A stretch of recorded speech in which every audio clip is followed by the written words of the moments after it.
البدع والأهواء، أهل البدع العقائدية وأهل البدع السياسية.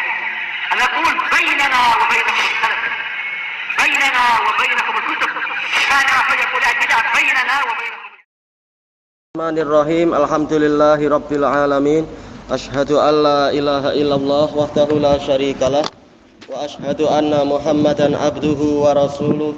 Allahumma shalli ala Muhammadin abdika wa rasulik wa ala alihi wa ashabihi ajma'in, amma ba'd.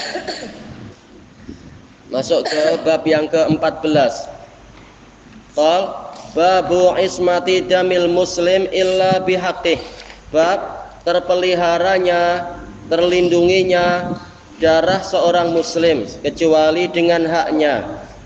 Hak untuk darah itu tertumpahkan. Al-haditsur rabi'a asyar, hadis yang ke-14. An Ibnu Mas'udin radhiyallahu anhu qala, dari Ibnu Mas'ud radhiyallahu anhu yang mengatakan, qala Rasulullah sallallahu alaihi wasallam, Rasulullah sallallahu alaihi wasallam bersabda, la yahillu damu mri'in muslimin illa bi ihda salas. Tidak halal darah seorang muslim kecuali dengan salah satu dari 3 perkara. Ada beberapa riwayat, intinya sama. Yang lain mengatakan apa? La yahillu damu mri'in muslimin yashhadu alla ilaha illallah wa anni rasulullah illa bi ihda salas. Intinya sama. As-sayyibuz zani, orang yang sudah menikah kemudian dia berzina. Yang kedua, wan nafsu bin nafas, yaitu jiwa dibunuh disebabkan karena membunuh jiwa yang lain, membunuh diri yang lain. Wa tariku lidini al-mufariqu lil jamaah, orang yang meninggalkan agamanya, orang yang memisahkan diri dari al-jamaah. Rawahul Bukhari wa Muslim. Baik, di sini Abdullah bin Mas'ud radhiyallahu an, Abu Abdurrahman, menyebutkan tentang hak seorang muslim. Di sini bahwasanya Rasulullah SAW mengatakan la yahillu damu mri'in muslim, tidak halal darah seorang muslim. Di sini Rasulullah Shallallahu alaihi wasallam menggantungkan hukum tadi dengan suatu isim mushtaq, isim yang dia adalah pecahan dari masdar, yaitu apa? Muslim, pecahan dari masdar apa? Al-Islam. Maka ini menunjukkan itulah illah keterjagaan, illatul ismah, alasan kenapa darahnya itu wajib dijaga, karena dia masih muslim. Selama dia masih muslim, wajib darahnya itu dijaga. Sesuai dengan namanya, yaitu apa? Muslim, yaitu dia mestinya diselamatkan. Makanya Nabi mengatakan la yahil, tidak halal darah seorang muslim, yaitu untuk ditumpahkan. Illa bi ihda salas, kecuali dengan sebab salah satu dari 3 perkara. Ini menunjukkan apa yang disebutkan oleh para fuqaha, disebutkan oleh Imam Ibnu Qudamah Al-Maqdisi rahimahullahu ta'ala. Kalau tak salah dulu Anda dapatkan di dalam kitab beliau Raudhatun Nazir, yaitu hampir semua hukum-hukum syariat yang bersifat umum itu telah dikhususkan dengan suatu pengecualian. Nah, contohnya yang ini sekarang, semula seorang muslim tidak boleh darahnya itu tertumpah, dan telah kita lewati di dalam hadis Ibni Umar radhiyallahu anhuma, kehormatannya tidak boleh untuk dilanggar, tidak boleh dirusak. Demikian pula hartanya tidak boleh dirampas. Nah, yang sekarang yang dibahas masalah darahnya tidak boleh ditumpahkan, kecuali ini menyebabkan boleh, yaitu salah satu dari 3 perkara. Baknya bak sababiyah. Yang pertama, as-sayyibuz zani, orang yang sudah menikah kemudian dia berzina. Tayyib, ada hukum yang lain. Kenapa? Karena dalil yang lain menyebutkan hukumnya adalah dirajam. Ini jelas keluar darah banyak itu kalau dirajam. Tayyib. Sehingga apa? Ya, darah tertumpah. Berarti bukan karena dia tidak muslim, tetap dia muslim, tetapi ada faktor yang lain yang menyebabkan dia terkena penumpahan darah tadi, yaitu dia berzina. Dengan cara apa? Dirajam. Dan ini adalah hukum yang sesuai dengan apa? Jenis amalannya. Kalau tadi amalannya dia muslim, maka dia mendapatkan hukum yaitu selamat. Muslim itu selamat. Nah, sekarang tatkala dia itu berzina, maka dia terkena hukum yang setimpal sekarang. Disebutkan oleh para ulama bahwasanya yang namanya perzinaan itu orangnya merasakan kenikmatan yang semu di seluruh anggota badannya. Maka hukumannya sesuai, yaitu dirajam, seluruh badannya akan terasa sakit. Dan konsekuensinya apa? Ya, badannya akan berdarah-darah. Tapi ini demi kebaikan dia, karena azab di akhirat itu lebih parah, lebih berat, lebih menyakitkan daripada azab di dunia.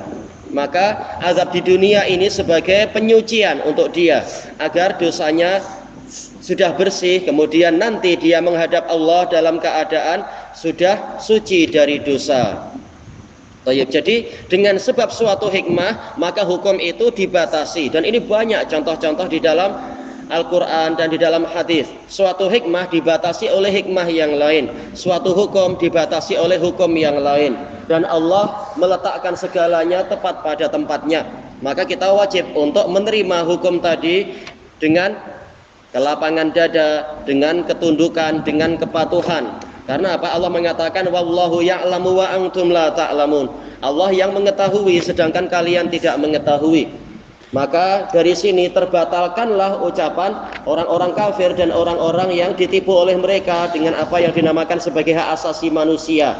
Sampai istilah apa itu hak untuk berzina, naudzubillah. Dan apa juga itu hak untuk tetap terjaga hidupnya. Bagaimana ingin terjaga hidup sementara engkau sendiri yang melanggar undang-undang yang menyebabkan kekacauan banyak sekali. Perzinaan akan menimbulkan kekacauan nasab, akan menimbulkan nanti ada pihak yang cemburu, ada pihak yang lain kemudian terbunuh. Pihak yang terbunuh keluarganya tak terima, akhirnya akan saling membunuh satu sama lain. Gara-gara kesalahan satu atau dua orang, boleh jadi darah yang tertumpah makin banyak. Inilah hasil dari kejahatan tadi. Makanya sejak awal diberi peringatan yang keras agar orang takut untuk berzina. Hukumannya adalah itu tadi. Dan yang menegakkan hukum tentunya bukan orang per orang.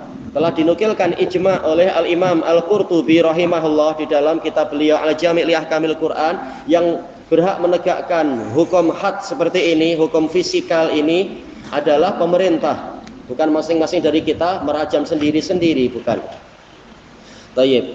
Ini yang pertama, kemungkinan yang menyebabkan tertumpahnya darah orang yang dia sudah bersyahadat. Yang kedua, wan nafsu bin nafas, yaitu dia membunuh seseorang, maka dia dibunuh oleh orang lain. Tapi orang lain bukan maksudnya sembarang orang boleh. Ini juga ditegakkan oleh pemerintah. Tidak boleh asal balas dendam kemudian membunuh satu sama lain. Karena kalau hukum seperti ini diserahkan ke masyarakat, yang timbul adalah kekacauan nanti. Yang timbul adalah kekacauan. Orang asal sedikit ada tuduhan langsung melakukan pembakaran, seperti di masa-masa kalau di Indonesia ya reformasi dulu itu. Mudah sekali membakar orang, mudah sekali untuk apa? Meruntuhkan rumah orang lain, merompak dengan alasan ini dan itu. Alasan yang dibuat-buat. Sekedar mencuri langsung apa? Disiram dengan petrol kemudian dibakar. Nauzubillah. Ini masyarakat yang kacau. Ternyata hasil pendidikan sekolah selama ini tidak berjaya. Ya, pendidikan seberapa juga. Tayyib. Maka tidak ada hukum yang lebih sesuai, yang lebih tepat dan dijamin kebenarannya kecuali hukum Allah dan Rasulnya. Pembunuh maka dibalas dengan dibunuh. Ini hukum asal. Walaupun nanti penerapannya ada syarat-syaratnya, ada penghalang-penghalangnya dan sebagainya. Yaitu kalau memang dia sengaja dan dia menggunakan sesuatu yang memang secara umum alat itu menyebabkan matinya lawan. Kalau sekedar apa dilempar kertas mati, ya ini bukan kemudian dikisos, bukan seperti itu. Tayyib. Kecuali kalau kertasnya ditumpuk-tumpuk 1 ton ya mati juga orang.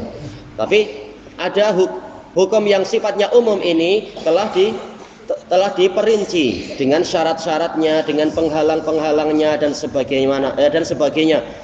Kalau masih ada kesamaran, maka hukumnya itu tidak menjadi seperti ini. Nabi mengatakan idra'ul hududa bisyubuhat. tolaklah hukum-hukum had itu dengan kerancuan, yaitu kalau orangnya mendatangkan syubhat alasan dan alasannya memungkinkan untuk benar, maka hukumnya bukan hukum bunuh, tapi apa, dipindah kepada mungkin apa itu, membayar 100 ekor unta dan sebagainya. Demikian pula tidak selalu seorang pembunuh itu dibunuh, yaitu boleh jadi anggota keluarganya memaafkan, sehingga kalau memaafkannya sebagian, ya bayarkan 100 ekor unta tadi. Kalau memaafkan secara total, maka sama sekali tidak perlu membayar 100 ekor unta, tapi tetap orangnya itu tetap dia apa, berpuasa 2 bulan berturut-turut. Ada hukum terperinci terkait dengan masalah ini. Intinya apa? Bahwasanya masalah pembunuhan ini bukan masalah yang sederhana, perkaranya sangat berat. Sebagaimana di dalam hadis yang sahih, Rasulullah Shallallahu Alaihi Wasallam bersabda, la yazalu muslimu fi fushatin min dini hatta yusiba daman haraman fa idza asaba daman haraman ballah. Senantiasa seorang muslim itu berada di dalam kelapangan di dalam agamanya sepanjang dia tidak menumpahkan darah yang haram untuk ditumpahkan. Kalau sampai dia menumpahkan darah yang haram, maka ballah, yaitu perbuatannya tadi akan mempersempit dia. Maksudnya bagaimana? Dengan sebab dosa yang sebesar itu, dia akan mulai melemah ibadahnya, dia akan mulai banyak maksiat, sampai boleh jadi dia akan murtad. Ini bahayanya kalau sampai membunuh orang yang tidak layak dibunuh. Makanya sejak awal diperingatkan dengan peringatan yang sangat keras. Kalau engkau membunuh orang lain, hukumannya setimpal, nanti dihukum bunuh juga, balasan sesuai dengan jenis amalan, agar orang takut. Makanya Allah Ta'ala mengatakan walakum fil qisasi hayatu ya ulil albab. Dan di dalam kisos, hukuman yang setimpal, ada kehidupan untuk kalian, wahai orang-orang yang memiliki mata hati. Tapi kalau hukum ini dilanggar, sekedar yaitu apa, satu orang dibunuh, tahu-tahu hukumannya hanya 5 tahun atau 10 tahun, atau kalau duit banyak ya hanya 1 hari dah pulang misalkan. Nah kalau seperti itu menyebabkan orang jadi bermudah-mudah membunuh orang lain. Karena apa? Tahu hukum boleh dimanipulasi, orang boleh dirasuah dan sebagainya. Tapi kalau hukum Islam ditegakkan, maka akan sangat sedikit insya Allah peristiwa-peristiwa pembunuhan itu. Yang banyak pembunuhan di mana? Di negeri kufar, karena orang kafir walaupun mengaku hak asasi manusia, mereka yang paling melanggar hak asasi manusia itu sendiri. Kemudian apakah orangnya berarti kafir? Tidak kafir. Dia tetap muslim, tetapi apa? Tetapi darahnya tertumpah karena dia menumpahkan darah orang lain. Yang ketiga, wattariku lidini, orang yang meninggalkan agamanya. Jelas kalau yang seperti ini dia murtad. Nah, orang murtad memang hukumannya adalah dibunuh. Sebagaimana dalam hadis Ibni Abbas radhiyallahu anhuma, Rasulullah SAW mengatakan, man baddala dinah faqtuluh. Barang siapa menukar agamanya, maka bunuhlah dia. Ini juga haknya pemerintah. Jangan kita sewenang-wenang tahu-tahu membunuh tetangga yang murtad. Itu bukan hak kita. Nanti akan timbul kekacauan. Nanti tetangga yang lain akan bilang, oh saya lihat orang itu pun murtad juga, gantian saya bunuh dia. Kenapa murtad? Ya dia menunjuk ke langit, katanya Allah di sana, Allah bertempat. Barang siapa bilang Allah punya tempat, berarti dia kafir. Akhirnya orang bermudah-mudah membunuh. Dengan sedikit takwil langsung membunuh. Na'udzubillah. Karena Asy'ariyah dalam sebagian kitab mereka mengkafirkan kita yang mengatakan Allah di langit, menunjuk ke langit bahwasanya Allah di sana. Mereka bermudah-mudah mengkafirkan orang lain. Baik. Ini makna yang pertama sesuai dengan dohirnya, at-tariku lidini, orang yang meninggalkan agamanya.